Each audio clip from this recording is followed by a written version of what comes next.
Is proposing the creation of scorecard to monitor African countries and their progress in meeting commitments made to allocating at least 10% of the continent's national budgets to agriculture. Kenyatta told a meeting between Africa's smallholder farmers and development partners, dubbed the African Green Revolution Forum, that a scorecard would make governments more accountable to their citizens.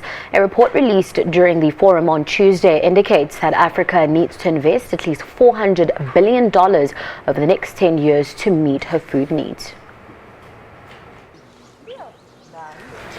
It is estimated that Africa has 50% of the world's most fertile and unused land, and yet the continent faces a $35 billion food import deficit annually.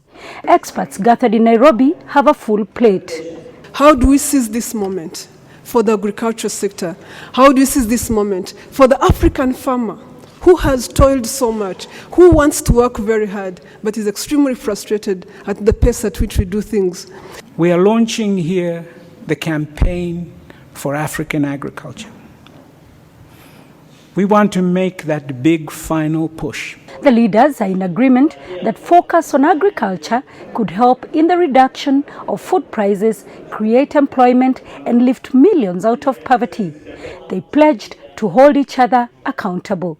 By creating a continental agricultural performance scorecard, a scorecard to measure and track our progress against all the commitments that we agreed to here in Nairobi, and those previously made through the Malabo and many other such forums. Rwanda is among countries that has invested at least 10% of its national budget on agriculture, a commitment made by African governments in Malabo in 2006.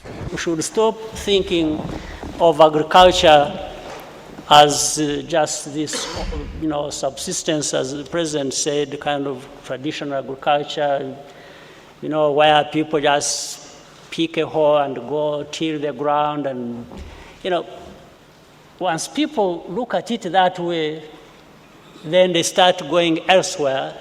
They don't want to go and make their hands dirty and so on. There are many things that tend to distract people in this sense. The big bet is on the youth. The average age of an African farmer is 60 years, and yet the continent has the youngest population. And so African leaders gathered here will be seeking new ways to make agriculture look cool, feed the continent, and also provide business opportunities for the ever-growing youth population on the continent.